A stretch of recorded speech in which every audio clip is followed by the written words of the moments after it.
Assalamualaikum warahmatullahi wabarakatuh. Waalaikumsalam warahmatullahi wabarakatuh. Bismillahirrahmanirrahim. Alhamdulillahi rabbil alamin. Wassalatu wassalamu ala ashrafil anbiya'i wal mursalin, Sayyidina wa maulana Muhammadin wa ala alihi wa sahbihi ajma'in, amma ba'du. Saudara-saudara hadirin, ma'asyiral muslimin rahimakumullah. Salah satu dari rukun iman yang 6 mengajarkan kepada kita untuk beriman dengan adanya hari akhirat. Hari yang dimulai dengan kehancuran alam ini, yang dalam istilah kerennya disebut the last day of the world, di mana air laut tumpah ke darat, planet-planet bertabrakan, gunung meletus, bumi gempa, lalu semua yang bernama hidup mati. Terjadilah kebangkitan setelah mati itu dalam kehidupan yang disebut kehidupan akhirat. Pada kehidupan akhirat itu Allah jelaskan dalam surah Abasa ayat 34, Yauma yafirrul mar'u min akhihi wa ummihi wa abihi wa sahibatihi wa banihi likulli imri'in minhum yawma idzin sya'nun yughnih. Hari di mana setiap orang akan lari dari saudaranya, dari ibunya dan bapaknya, dari istrinya dan anak-anaknya. Setiap orang pada hari itu disibukkan oleh persoalannya sendiri-sendiri. Sehingga sangat boleh jadi hari itu orang tua tidak lagi sempat memikirkan anaknya. Seorang suami tidak lagi sempat memikirkan istrinya. Seorang teman pun tidak akan sempat memikirkan teman. Tiap orang sibuk dengan persoalannya sendiri-sendiri untuk mempertanggungjawabkan kegiatan hidupnya ketika di dunia ini. Dalam keadaan semacam itu, di mana orang disibukkan dengan persoalannya masing-masing, ada 7 golongan manusia yang mereka tenang-tenang saja. Orang lain bingung, mereka kalem. Orang lain kepanasan, mereka mendapat keteduhan. Siapa mereka? Inilah yang akan kita jadikan pembicaraan pada pertemuan kita kali ini. Bersumber dari sebuah hadis di mana bersabda Rasulullah sallallahu alaihi wasallam, Sab'atun yuzilluhumullahu yawma la zilla illa zilluh. Ada 7 golongan manusia, kata beliau, yang di akhirat nanti akan langsung mendapat perlindungan dari Allah. Padahal hari itu tidak ada lagi perlindungan selain perlindungan Allah. Sehingga lantaran Allah langsung yang melindungi mereka, maka mereka tidak merasakan lagi kepanasan akhirat.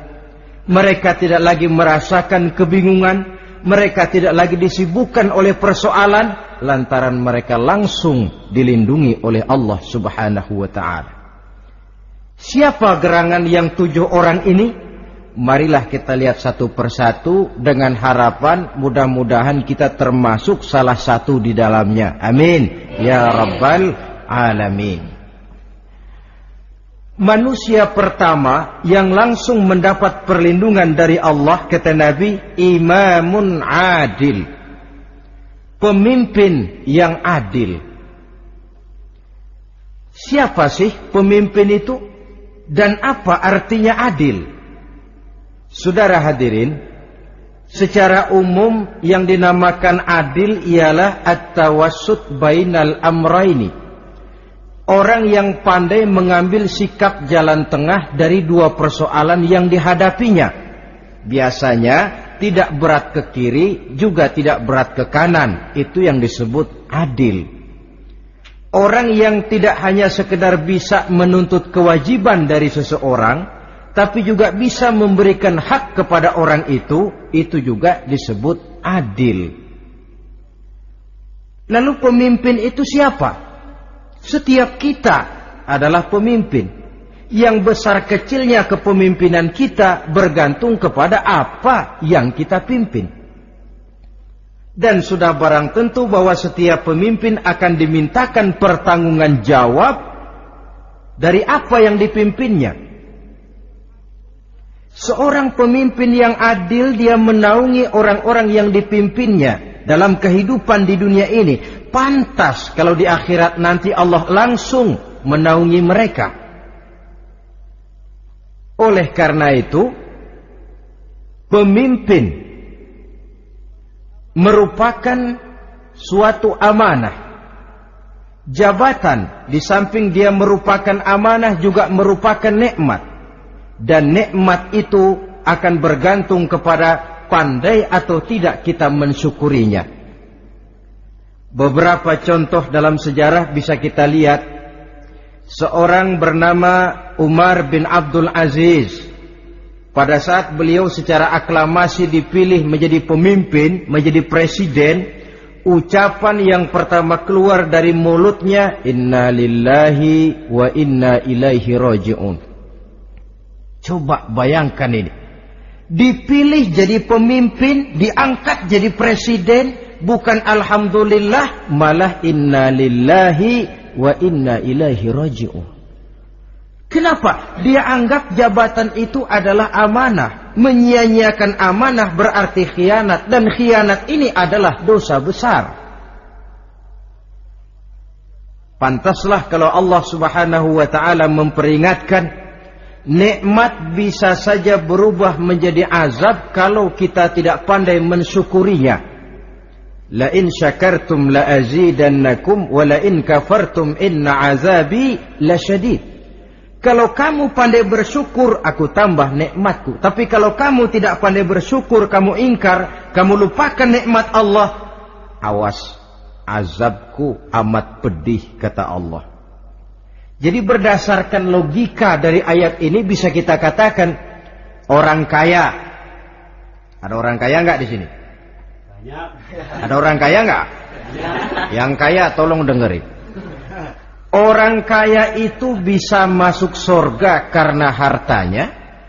Pun orang kaya banyak yang masuk neraka juga gara-gara hartanya. Tergantung syukur apa tidak syukur. Orang alim, ada yang alim di sini? Ada. Tolong dengerin orang alim, yang ustadz, yang kiai. Orang alim bisa saja masuk surga karena ilmunya, dan orang alim pun bisa masuk neraka karena ilmunya. Pejabat, ada pejabat? Banyak. Pejabat itu bisa masuk surga karena jabatannya. Pun pejabat itu bisa masuk neraka karena jabatannya, bergantung syukur apa tidak. Kalau ada orang kaya, hartanya didapat dari jalan yang halal, berusaha menurut yang disyariatkan oleh Allah, lalu hartanya itu tidak cuma untuk ditumpuk 7 turunan, namun juga berfungsi sosial. Dia bantu pembangunan masjid, dia makmurkan majelis taklim, dia santuni yatim piatu. Orang kaya macam itu dengan hartanya, insya Allah bisa sampai ke surga. Tapi kalau ada orang kaya, hartanya didapat dari segala macam cara, asal harta tercapai segala cara halal. Perlu jilat atas, perlu injak bawah, perlu sikut kiri kanan, sikut kiri kanan. Setelah dapat harta lalu pelitnya 17 setan. Tidak mau zakat, infak, apatah lagi sodako. Orang kaya macam itu dengan hartanya bisa masuk neraka. Na'udzubillah min. Ada orang alim, dengan ilmunya dia bimbing umat. Dia katakan yang halal itu halal, yang haram itu haram. Dia katakan yang hak itu adalah hak, yang batil adalah batil. Dia tidak peduli apapun resikonya. Orang alim semacam itu dengan ilmunya bisa sampai ke surga. Tapi kalau ada orang alim, dengan ilmunya dia malah membodoh-bodohi orang yang memang sudah bodoh.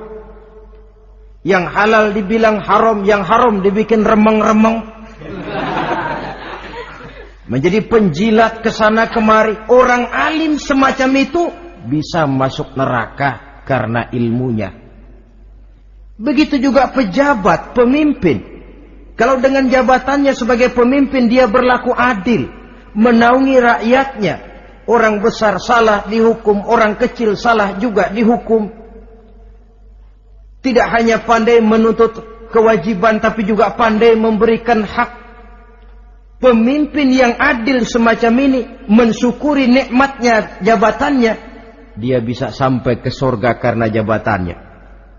Tapi kalau dengan jabatannya dia berlaku sewenang-wenang, yang besar salah didiamkan, yang kecil salah segera ditegakkan hukum, hanya pandai menuntut kewajiban dari rakyatnya tapi tidak pandai memberikan hak, maka pemimpin semacam ini lantaran tidak pandai mensyukuri nikmat, bisa saja nikmat itu berubah menjadi azab. Oleh karena itu saudara-saudara, pemimpin menaungi rakyat. Pantas kalau di akhirat nanti Allah langsung menaungi beliau. Siapa pemimpin? Tiap kita. Bapak pemimpin di rumah tangganya, ibu pemimpin bagi anak-anaknya, Pak Lurah memimpin di kelurahannya, Pak Camat memimpin di kecamatannya, pemuda pemimpin bagi dirinya sendiri. Akan dimintakan pertanggungan jawab. Kalian para remaja yang hadir di sini memimpin dirimu sendiri. Kau akan ditanya, tanganmu kau lebih banyak gunakan buat apa? Kakimu lebih banyak kau bawa jalan kemana? Lidahmu lebih banyak membicarakan apa? Dan hari pertanggungan jawab nanti kalian jangan berharap akan ada saksi dari luar. Saksinya anggota badan kita sendiri. Dalam surah Yasin Allah jelaskan, Al-yawma nakhtimu ala afwahihim wa tukallimuna aydihim wa tashhadu arjuluhum bima kanu yaksibun. Ada kan di surah Yasin? Ayat berapa? Pokoknya Yasin dah.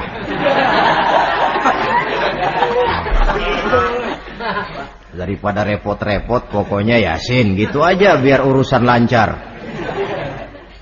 Al-yawma nakhtimu ala afwahihim. Pada hari itu kami kunci mulut mereka. Jadi tidak pandai lagi mulut ini bicara. Wa tukallimuna aydihim, tangan-tangan mereka yang akan bicara kepada kami. Wa tashhadu arjuluhum, kaki mereka akan memberikan kesaksian bima kanu yaksibun, terhadap apa saja yang telah pernah mereka lakukan dalam kehidupan di dunia ini. Hari pertanggungan jawab. Oleh karena itu kalau kita memimpin diri sendiri, berlakulah adil kepada diri sendiri. Nah, lalu masalahnya memang kita mesti adil kepada siapa saja sih? Ada 3 hal pokok yang kita harus berlaku adil. Pertama, adil kepada Allah. Yang kedua, adil kepada sesama makhluk. Dan yang ketiga, adil kepada diri sendiri. Adil kepada Allah artinya apa? Mendahulukan hak Allah daripada kepentingan pribadi.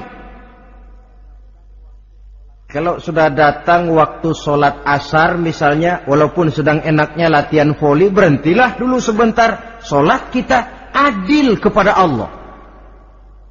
Adil kenapa? Dalam contohnya dengan sholat misalnya. Sholat itu kan sehari semalam 5 waktu yang wajib. Betul apa betul? Betul. 5 waktu. Lah sholat itu, kalau sholat bagus, taruhlah 7 menit. Kalau sholatnya itu kilat, 4 menit. Ada lagi yang kilat khusus, nggak pakai perangko, 2 menit barangkali selesai. Taruhlah 5 menit kita ambil yang bagus. Kalau 5 waktu kali 5 menit kan cuma 25 menit. Sementara Allah memberikan kita hidup ini 24 jam sehari semalam. Cuma 25 menit diminta untuk ibadah kepadanya. Tidak sanggupkah kita berlaku adil? 25 menit ini untuk menghadapmu ya Allah. Sementara engkau telah memberikan restannya 23 jam 35 menit untuk hidup dalam sehari semalam. Mendahulukan hak Allah daripada kepentingan pribadi. Adil kepada Allah. Adil kepada yang kedua, adil kepada sesama makhluk. Adil kepada manusia, adil kepada binatang, adil kepada alam. Yang kalau prinsip keadilan itu kita langgar akan membawa efek bagi diri kita juga. Manusia sekarang kan tidak adil kepada alam. Misalnya apa? Hutan ditebangi secara liar. Gunung-gunung menjadi gundul. Akibatnya ketika turun hujan terjadi erosi. Banjir melanda kemana-mana. Tanah longsor terjadi.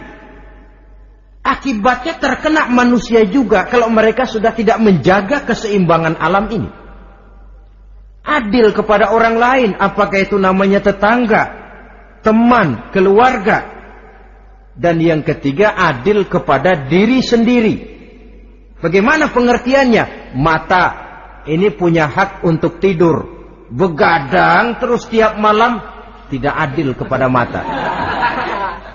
Nah, ini yang ketawanya paling kencang pasti tukang begadang ini.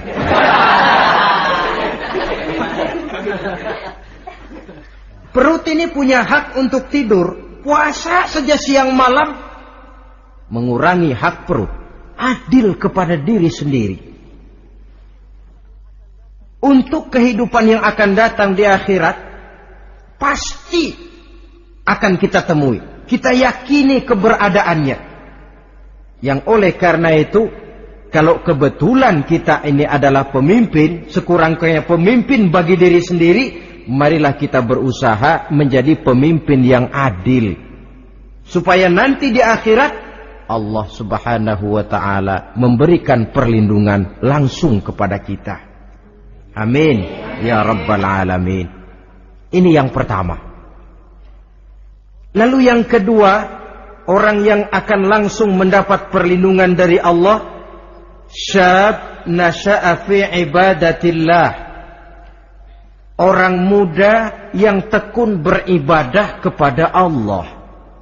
Anak muda yang rajin ibadah. Kenapa kok Nabi bilang anak muda, bukan orang tua? Apa orang tua yang rajin ibadah Allah enggak senang? Tentu Allah senang. Cuma Allah lebih senang lagi kalau ada anak muda yang rajin ibadah. Sebab apa? Kondisi psikologis. Kalau ada orang tua rajin ibadah, itu mah pantas. Emang udah waktunya. Ada orang sembayangnya rajin, masuk masjid, masuk maghrib, keluar isya, malam tahajud, tahlilnya mantap. Umurnya berapa? 70. Enggak istimewa. Itu memang sudah mestinya. Lagian kalau sudah 70 masih bandel aja, kapan mau taubat? Tapi kalau ada anak muda, darahnya masih mengalir dengan panas, dia masih berusaha mencari bentuk-bentuk kepribadian dalam dirinya. Dia masih mudah terpengaruh oleh lingkungan, tapi dia sanggup memblokir itu, disalurkannya di jalan Allah. Dia tekun beribadah. Allah cinta betul pemuda semacam itu. Sehingga nanti di akhirat mereka langsung mendapat perlindungan dari Allah subhanahu wa ta'ala. Selalu pembangunan yang mengarah kepada modernisasi diikuti dengan proses pergeseran nilai. Dalam kondisi semacam ini, kehidupan remaja, pemuda yang masih mencari identitas dan pembentukan kepribadiannya mudah terpengaruh oleh hal-hal yang ada di sekelilingnya. Sehingga sangat boleh jadi apa yang dianggap orang dulu tabu, lalu dianggap biasa. Yang aneh-aneh malah dijadikan model. Yang dilarang malah nekat diterjang. Di mana norma dan kaedah-kaedah moral tidak lagi mendapat perhatian yang wajar. Dalam kondisi semacam ini terjadilah proses peluncuran moral. Dan hampir di mana-mana kehancuran suatu bangsa dimulai dengan kehancuran moral daripada generasi mudanya. Oleh karena itu pemuda yang tekun ibadah ini sangat positif dampaknya dalam kerangka pembangunan umat. Pak, ibadah itu apa sih? Kalau jadi pemuda yang tekun ibadah, apa kemana-mana mesti bawa tasbih? Mungkin. Apa mesti pakai peci terus? Boleh jadi. Apa kemana-mana mesti pakai kain sarung? Ya tidak juga. Ibadah kan artiannya luas. Segala perbuatan yang diperintah dan karenanya bertujuan mencapai ridho Allah, itu bernama ibadah.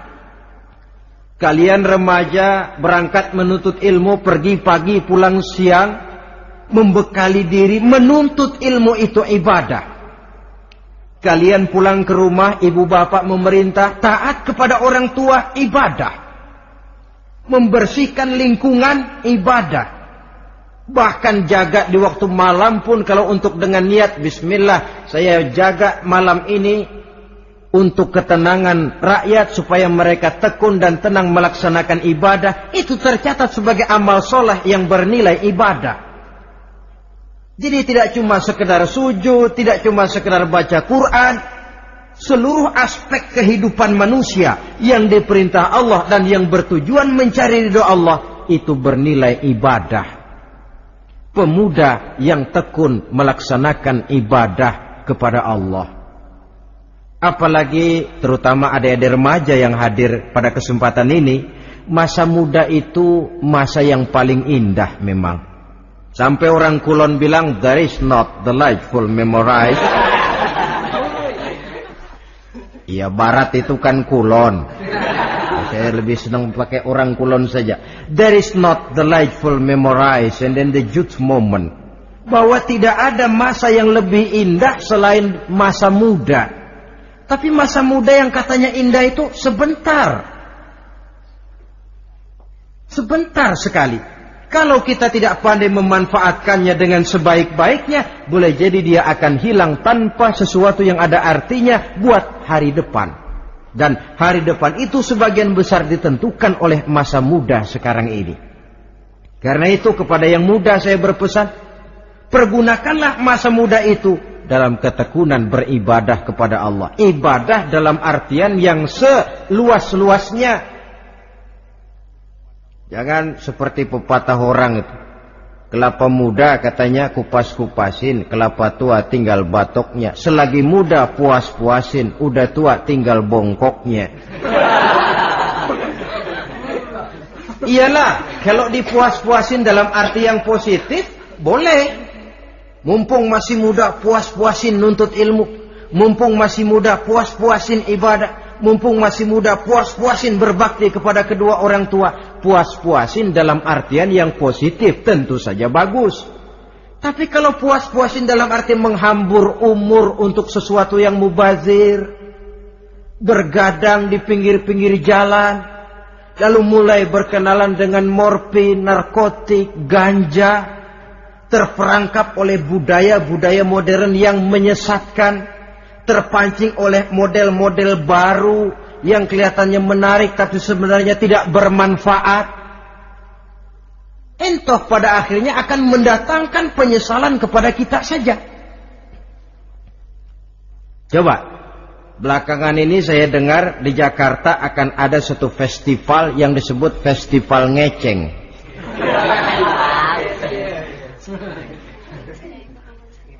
Ngeceng ini kalau bahasa gampangnya nampang. Jadi itu biasanya muda-mudi diri di pinggir-pinggir jalan, pakai kacamata hitam, pakaian warna-warni, rambut dicat sedemikian rupa supaya menarik perhatian. Mereka diri di pinggir-pinggir jalan, nampang, istilah ngepopnya ngeceng katanya. Oh, ini mau diadakan festival, secara langsung atau tidak, festival ini kan mempopulerkan ngeceng jadinya. Yang tadinya orang awam nggak kenal, lantaran diangkat ke permukaan jadi terkenal. Kalau sudah terkenal lalu jadi mode, kalau sudah jadi mode, latahan. Boleh jadi nanti akhirnya ngeceng masuk desa. Bukan cuma sekedar ABRI masuk desa, bukan cuma sekedar koran masuk desa, ngeceng pun bisa saja masuk desa. Banyak saluran-saluran positif yang sesuai dengan kreativitas jiwa remaja, ketimbang mengadakan sesuatu yang tidak ada manfaatnya, ketimbang menghabiskan umur untuk sesuatu urusan yang mubazir. Sedangkan umur bukan jatah gratis tanpa batas waktu. Ada pertanggungan jawab. Umurmu kau habiskan di mana? Masa mudamu kau selesaikan di mana? Itu akan dimintakan pertanggungan jawab. Nah, pemuda yang tekun ibadah kepada Allah, dampak positifnya apa? Dia punya sandaran vertikal kepada Allah. Jiwanya besar, jiwanya mandiri. Dan ini yang kita perlukan. Pemuda yang siap jadi pelopor, bukan pengekor. Pemuda yang sanggup mandiri dan bukan membanggakan keturunan leluhurnya. Kata pepatah, wa khairun nasi dzu syarafin qadimin aqama li nafsihi syarafan jadida wa syarrun nasi dzu khumulin idza fakhartahum zakarul jaduda. Generasi yang baik adalah generasi yang punya kejayaan masa lalu, dan buat mereka sendiri mereka mampu mendirikan kejayaan yang baru. Artinya nenek moyangnya memang orang-orang terhormat, tapi dia mampu mandiri mendirikan kehormatan itu bagi pribadinya. Sebaliknya, generasi yang paling jelek adalah generasi pemalas, yang kalau orang lain kelihatan lebih hebat, dia sebut-sebut nenek moyangnya. Lu sih belum apa-apa, bapak gua dong, bapak gua katanya. Lu sih belum apa-apa, om saya dong, tante saya dong. Kerjanya cuma membangga-banggakan leluhur, dia sendiri tidak ada apa-apanya. Ini generasi yang paling jelek. Kalau orang kelihatan lebih hebat, dia sebut leluhurnya. Sementara dia sendiri nol nilainya, tanpa ditunjang oleh fasilitas leluhurnya. Pasukan pemuda mandiri macam ini yang kita perlu. Bukan sekedar pasukan pemuda oke bos, kulunuwun, yes sir, yes man, kumaha juragan wae.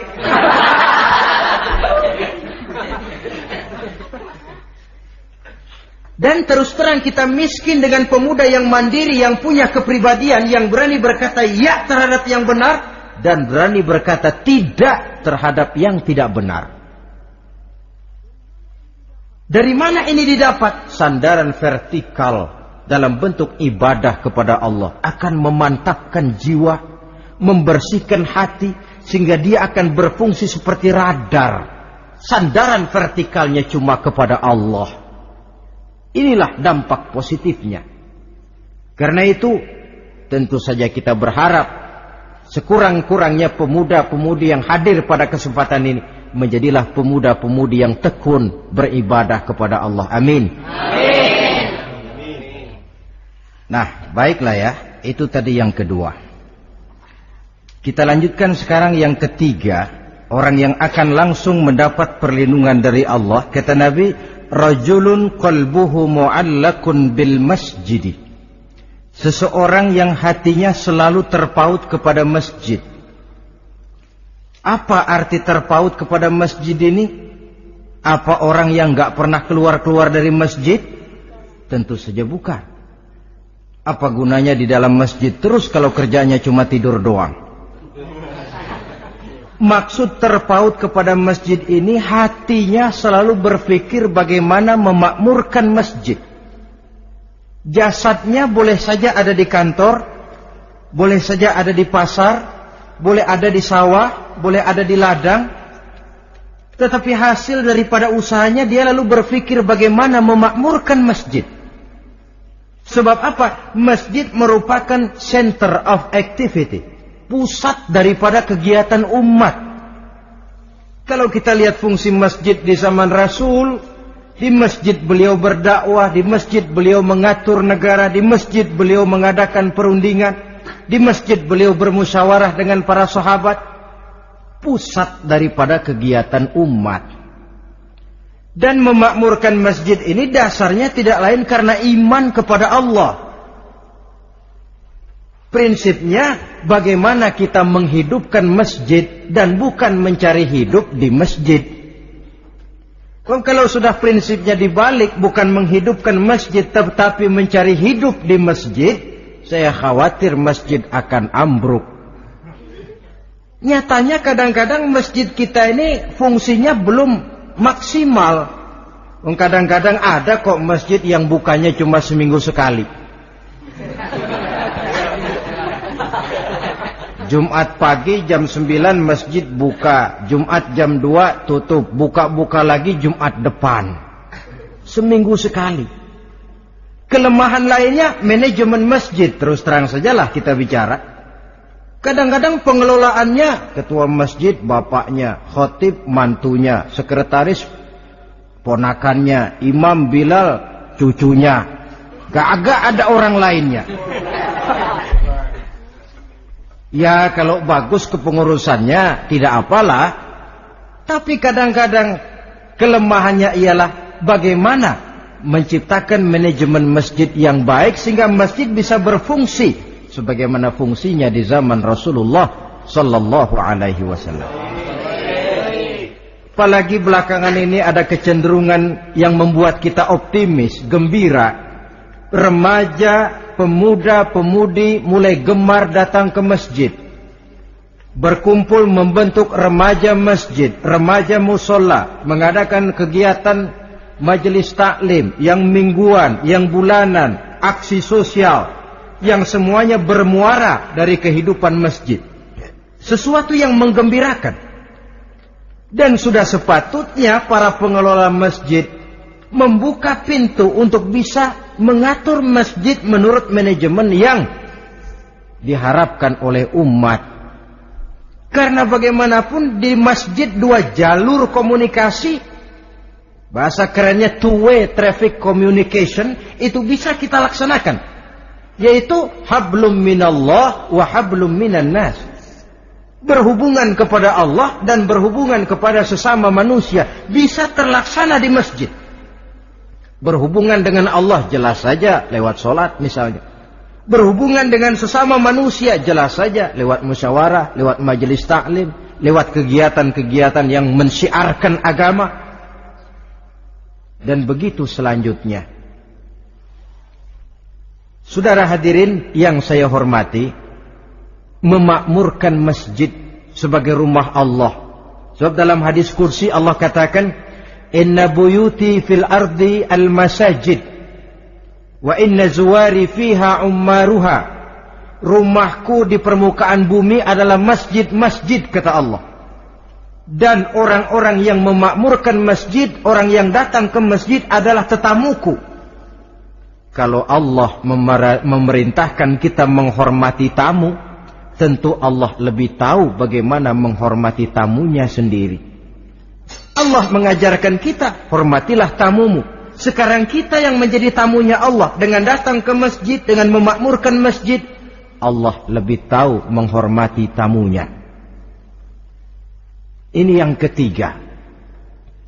Yang keempat, hadirin, orang yang langsung mendapat perlindungan dari Allah itu rajulani tahabba fillahi ijtama'a alaihi wa tafarraqa alaihi. Dua orang yang menjalin persaudaraan, yang bertemu dan berpisah karena Allah, bersaudara karena Allah. Bukan karena orang punya pangkat tinggi lalu kita temani, bukan karena orang kaya lalu kita dekati, tetapi karena Allah. Kau di jalan Allah, mari kau saudara saya.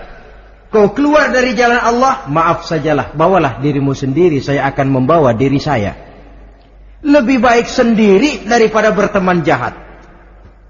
Berdua memang lebih baik daripada sendiri, tapi sendiri lebih baik daripada berteman jahat. Maksudnya apa ini? Sederhana. dalam benci, sederhana dalam cinta. Ukurannya Allah. Al-Quran mengisyaratkan, wa asa an tuhibbu syai'an wa huwa syarrul lakum, wa asa an takrahu syai'an wa huwa khairul lakum. Sangat boleh jadi, kata Allah, kamu menyenangi sesuatu padahal akibatnya tidak baik bagi kamu. Dan sangat boleh jadi kamu membenci sesuatu padahal akibatnya baik bagi kamu. Nah, mari kita lihat.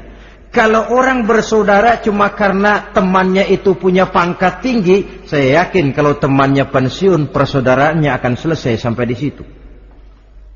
Kalau kita mencari teman cuma karena dia kaya, satu saat dia jatuh bangkrut, jatuh miskin, persaudaraan akan selesai sampai di situ. Tapi kalau karena Allah yang bisa memisahkan kita apabila orang sudah keluar dari jalur yang diridhoi oleh Allah Subhanahu wa taala. Oleh karena itu, kepada semua hadirin, mari menjalin persaudaraan dalam bentuk ideal yang diajarkan oleh Islam. Nilai persaudaraan yang diikat oleh akidah. Kalaupun harus benci, bencilah sederhana, tidak habis-habisan ngebenci orang. Kalaupun harus cinta, cintalah sederhana. Boleh jadi yang hari ini kita benci bukan main, besok kita senangi. Mungkin yang hari ini kita cintai mati-matian, besok sudah berubah menjadi yang kita benci. Sederhana saja, tidak usah berlebih-lebihan. Kalau nilai persaudaraan yang diajarkan ini bisa kita wujudkan, persaudaraan yang diikat dengan nilai akidah, maka dari persaudaraan semacam itu, insya Allah kita bisa berbuat banyak untuk kepentingan diri, keluarga, masyarakat kita pada umumnya.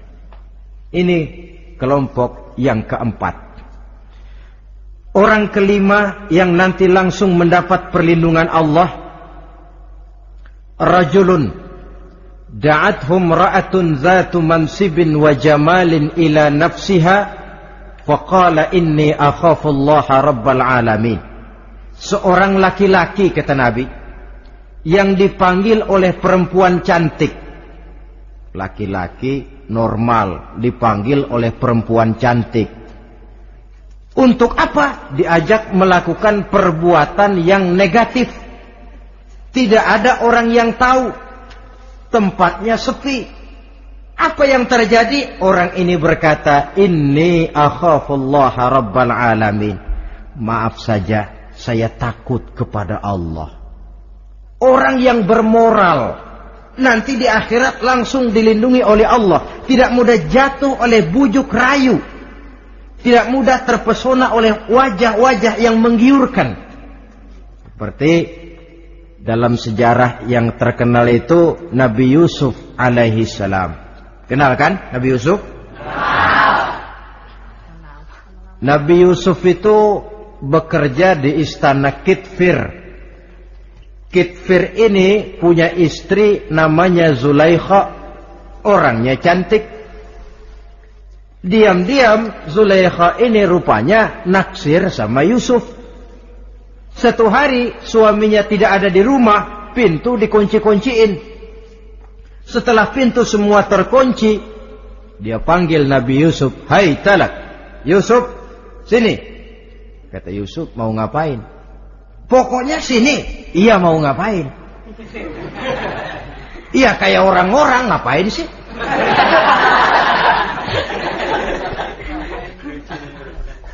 Sebenarnya ini Zulaikha senang kepada Yusuf, Yusuf pun demikian. Walaqad hammat bihi wa hamma biha. Zulaikha menyenangi Yusuf, Yusuf pun menyenangi Zulaikha. Tapi apa? Walaula an ra'a burhana rabbih. Andai kata Yusuf tidak melihat peringatan Tuhannya, letter S. Yusuf, ini bukan pekarangan ente, dilarang parkir di sini. Sehingga walaupun tidak ada yang tahu, tidak ada yang melihat, Nabi Yusuf selamat dari bujuk rayu Zulaikha. Mempertahankan nilai-nilai moral di tengah kemajuan zaman memang merupakan pekerjaan yang tidak ringan. Merupakan pekerjaan yang sangat berat. Akan ada saja cobaan, akan ada saja gangguan yang kita temui di sepanjang perjalanan hidup ini. Tapi sebaliknya, kalau orang sudah tidak lagi menjunjung moral yang tinggi, lalu hidup menurut selera sendiri-sendiri, ya kita lihatlah lahirnya kebudayaan kumpul kebo yang diawali dengan free sex yang mengarah kepada summon leven alias hidup bersama tanpa nikah. Memang sebabnya boleh jadi macam-macam. Mungkin karena broken home, nggak merasa diperhatikan di rumah, ibu bapak sibuk, lalu anak mencari kesibukan sendiri. Mungkin karena tekanan ekonomi dalam kehidupan miskin, lalu ada yang menawarkan kerjaan, tidak taunya malah dilemparkan ke lembah hitam. Mungkin juga karena pengaruh pergaulan dari lingkungan baik-baik, lalu berteman dengan yang tidak baik, hanyut di telan arus pergaulan. Mungkin juga pengaruh kebudayaan yang dia tonton, buku yang dia baca, film yang dia lihat, ikut mewarnai dan membentuk kepribadiannya. Tapi apapun alasannya, satu hal yang jelas, semuanya berangkat dari rapuhnya pegangan orang kepada nilai-nilai agama. Sebab sumber nilai moral yang tertinggi tidak lain agama adanya. Intinya apa? Intinya tidak lain, orang yang beragama itu meyakini bahwa kemanapun dia pergi, dimanapun dia berada, Allah selalu melihat yang dia lakukan. An ta'budallaha ka'annaka tarahu fa illam takun tarahu fa innahu yaraka. Begitu yang kita pelajari dalam ihsan. Engkau beribadah kepada Allah seolah-olah kau lihat Allah. Kalaupun Allah tidak kau lihat, yakinlah Allah melihatmu. Jadi kalau saya sendiri, yang kedua itu Allah. Dibujuk rayu oleh cewek cakep, ayo dah bang, gak ada orang, kita cuma berdua. Dia bilang enggak, kita enggak berdua, bertiga. Berdua bang, bertiga. Yang ketiga siapa? Lu, gue, Allah, tiga.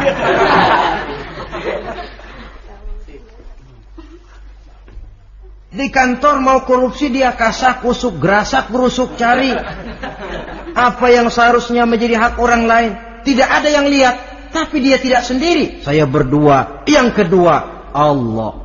Merasakan kehadiran Allah dekat dalam hidup. Nilai moral semacam ini menyelamatkan masyarakat. Pantas kalau orang semacam ini di akhirat nanti langsung mendapat perlindungan dari Allah Subhanahu wa ta'ala.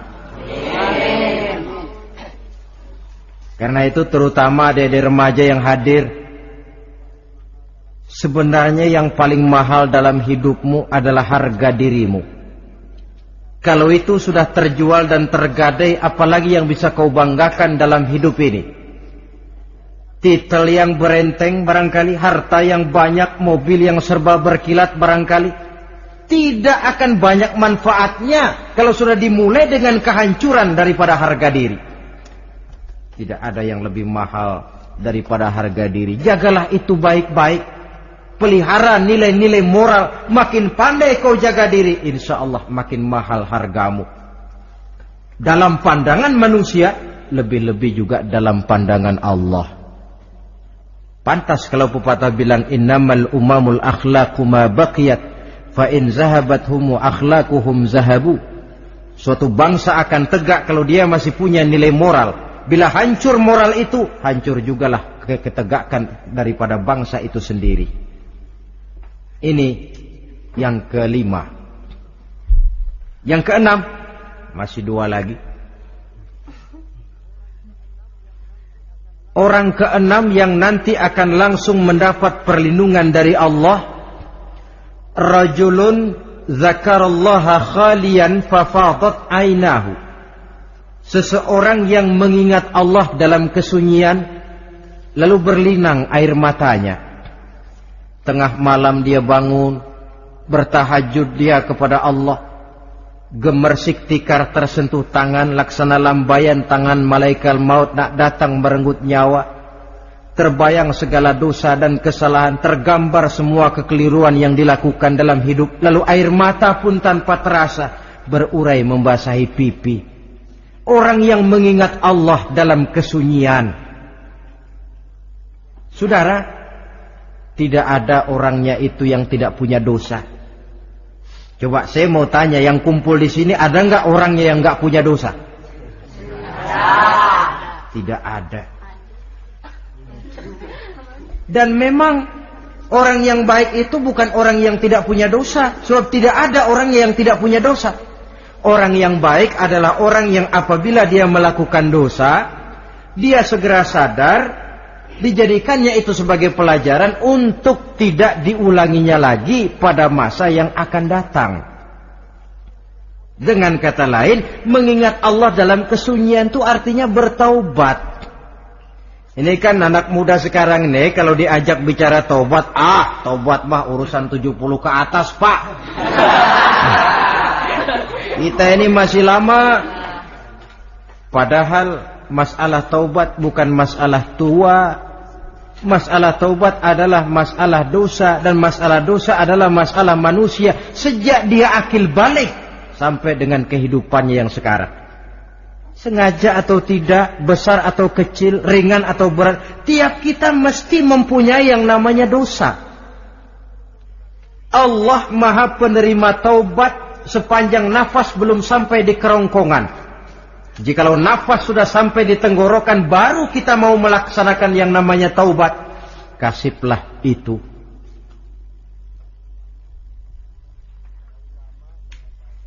Para ulama mengatakan, la saghair ma'al istimrar, wala kabair ma'al istighfar. Tidak ada dosa kecil kalau ditumpuk terus, dan tidak ada dosa besar kalau diikuti dengan istighfar, permohonan ampun kepada Allah. Jadi jangan menganggap, ini dosa kecil, ini dosa kecil, ditumpuk-tumpuk lah jadi gede juga. Tidak ada dosa yang kecil kalau dikerjakan terus-menerus, dan tidak ada dosa yang besar kalau diiringi dengan istighfar. Dalam kehidupan ini apabila dosa sudah bertumpuk, maksiat merajalela, munkarat menjadi jadi, Allah tidak akan segan-segan menurunkan azab. Azabnya itu bisa dalam bentuk bencana alam, banjir namanya, kebakaran merajalela namanya, gempa bumi namanya, bendungan pecah namanya, reaktor atom bocor namanya. Namanya boleh jadi macam-macam. Sebab apa? Al-Quran memberikan jaminan, wa ma kana Allahu liyu'adzibahum wa hum yastaghfirun. Allah tidak akan menurunkan azab selama di tengah masyarakat manusia masih banyak orang yang istighfar kepada Allah. Jadi hakikatnya kita ini berhutang jasa kepada orang yang rajin sujud, rajin mohon ampun kepada Allah. Lantaran mereka barangkali azab tidak diturunkan oleh Allah. Kalau melihat banyaknya sudah munkarat dan maksiat. Mengingat Allah dalam kesunyian. Tengah malam, waktu yang mustajabah, terutama sepertiga malam yang akhir. Situasinya lain. Gak percaya boleh coba lah, nyoba kan gak bayar. Coba kalian bangun tengah malam, tahajud, kalian akan menemukan satu suasana yang lain daripada misalnya kalau kalian sembahyang zuhur tengah hari panas terik di tengah banyak orang. Hati bergetar. Segala kekeliruan yang pernah kita kerjakan lalu terbayang, dan air mata tanpa terasa, tanpa diundang bahkan berurai membasahi pipi. Ya Allah, alangkah nikmatnya suasana macam itu. Menciptakan perasaan dekat dengan Allah. Terwujud kedamaian batin. Dan ini yang banyak dicari orang sekarang. Yang kadang-kadang karena terlalu ingin mencari kedamaian lalu keliru jalan. Yang bertapa di gua-gua katanya nyepi dari kehidupan manusia. Memencilkan diri dengan cara-cara yang mereka atur sendiri. Tidak macam itu. Quran punya resep. Ala inna bidzikrillahi tatmainnul qulub. Ketahuilah dengan banyak mengingat Allah, hati menjadi tenang, jiwa menjadi lapang, pikiran menjadi damai. Ini resep Islam untuk mencapai ketenangan jiwa. Mengingat Allah dalam kesunyian. Saudara hadirin yang saya hormati, ini aspek daripada ibadah. Jadi dengan kata lain, masalah mengingat Allah dalam kesunyian, mengingat dosa, bukan urusan orang tua, tapi masalah manusia. Siapapun adanya, sejak dia akil balik, mesti entah kecil besar, entah sedikit entah banyak, ada kesalahan yang dilakukannya. Karena itu, kalau kita masih diberikan kesempatan untuk hidup, artinya Allah masih memberikan kesempatan kepada kita untuk memperbaiki diri. Nanti kalau sudah sangkakala ditiup, alam hancur seperti yang saya jelaskan di awal tadi, sudah tidak sempat lagi, yang tinggal menyesal. Ada yang meratap lalu berkata, ya laitani kuntu turaba. Dalam Quran, aduh, andai kata kita bisa balik jadi tanah aja dah dulunya, jangan jadi orang. Kalau dulu kita tetap jadi tanah mah nggak tanggung jawab apa-apa. Dijadiin orang sekarang mesti tanggung jawab. Bagaimana ini? Bingung. Ada yang berkata, ma aghna anni maliyah halka anni sultaniyah. Ternyata harta yang saya bangga-banggakan tidak bawa manfaat hari ini. Ternyata jabatan yang pernah saya duduki malah merusak saya hari ini. Tinggal lagi penyesalan karena kelalaian memanfaatkan waktu hidup dalam kehidupan di dunia ini. Karena itu pandai-pandailah membagi orientasi. Ada saatnya kita sibuk tenggelam dalam berbagai urusan dunia, lain saat tenggelam dalam kefanaan dan kesunyian, membekali diri untuk kehidupan akhirat nanti. Sebentar meninggalkan dunia, rekes kepada Allah, mi'raj, naik menghadap Allah, supaya terwujud keseimbangan untuk mencapai fid dunya hasanah wa fil akhirati hasanah. Kebahagiaan dan kebaikan di dunia maupun di akhirat nanti. Inilah golongan yang keenam. Orang yang langsung mendapat perlindungan Allah, yang mengingat Allah dalam kesunyian. Yang ketujuh, yang terakhir, orang yang langsung mendapat perlindungan dari Allah di akhirat nanti, rajulun tasaddaqa bi sadaqatin fa'akhfaha hatta la ta'lama shimaluhu ma tunfiqu yaminuhu. Seseorang yang bersedekah, lalu dia ikhlas dengan sedekahnya sehingga tangan kirinya tidak tahu apa yang diberikan oleh tangan kanannya. Orang yang pemurah, orang yang menyadari bahwa apapun yang dia punya dalam hidup ini cuma sekedar titipan. Fungsinya lalu seperti keran, menyimpan air tapi untuk disalurkan lagi kepada orang yang memang memerlukannya. Alangkah nikmatnya kalau Allah memberikan kepercayaan kepada kita untuk menjadi penyalur, distributor rezeki. Kalau kita ingat kemari, berpikir ke sini, kita tidak akan sayang lagi. Enak saja yang peras keringat banting tulang cari rezeki saya, sampean datang-datang mau minta. Lah, mungkin rezeki dia tapi lewat tangan kita. Satu kehormatan dari Allah kalau kita dijadikan seperti keran, menyimpan air tapi tidak untuk dirinya sendiri, disalurkannya kepada orang-orang yang memang memerlukannya. Tidak ada orang jatuh bangkrut lantaran bersikap pemurah, dan tidak ada orang jadi kaya raya lantaran dia bakhil atau pelit bin kikir alias medit.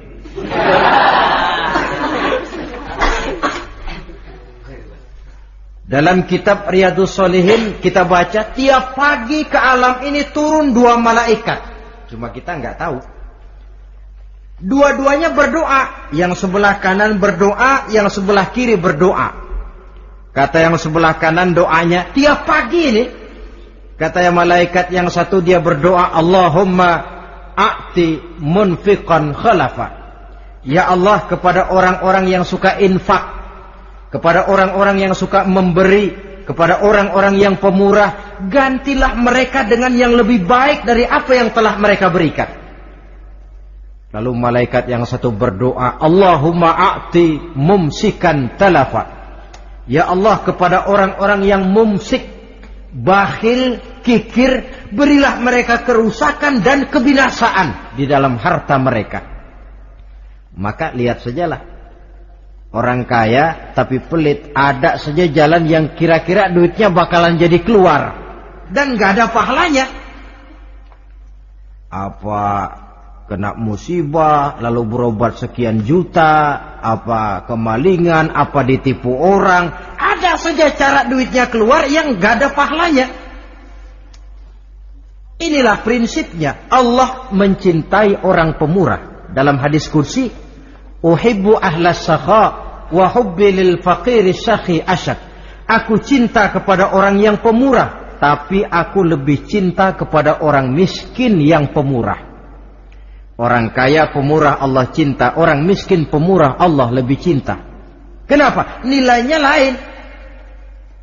Orang kaya sedekah 500, orang miskin sedekah 500, sama 500-nya, tapi saya yakin pahalanya lebih besar buat si miskin.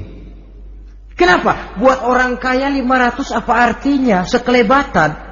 Buat si miskin 500 dia mesti peras keringat banting tulang, tapi dia berani memberi seperti beraninya orang kaya. Nilai ini yang dilihat oleh Allah.